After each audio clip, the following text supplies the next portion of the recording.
दोस्तों, आज हम जानेंगे कि क्या विषय भोग पाप है, यानी कि संभोग करना पाप है या नहीं। पाप कौन करता है, शरीर या फिर मन।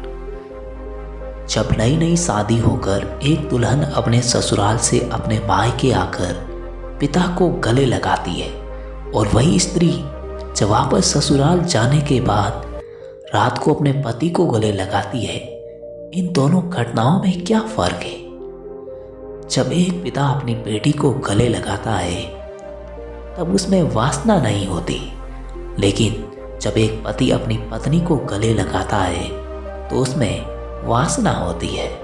पाप शरीर नहीं करता, मन करता है। उपभोग शरीर नहीं लेता, मन लेता है।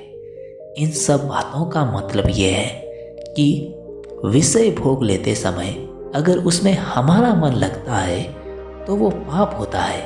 कोई भी विषय हो, कोई भी वस्तु का उपभोग लेते समय उसमें अगर हमारा मन लग जाता है तो वो पाप होता है। कोई भी व्यसन हो, वही व्यसन करते समय अगर उसमें हमारा मन लगता है तो वही व्यसन को हम जीवन में कभी भी नहीं छुड़ा सकते। जब संभोग के बिना जीवन संभव नहीं है तो ये पाप की श्रेणी में क्यों आता है। तो देखिए कि काम वासना सभी जीवों में अपने वंशवृद्धि हेतु एक ही प्राकृतिक प्रक्रिया है, परंतु मनुष्य में ये वंशवृद्धि के अलावा भावनात्मक एवं आनंद के लिए भी की जाती है।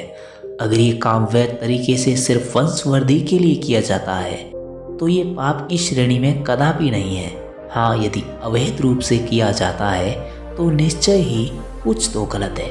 गलत सिर्फ इसलिए है कि अंश से संभोग उपरांत अगर बच्चा ठहर जाता है तो नारी का भरण पोषण एवं बच्चे की डिलीवरी से सक्षम होने तक उसके लालन पालन की जिम्मेदारी कौन लेगा, उसका समाज पर क्या असर होगा।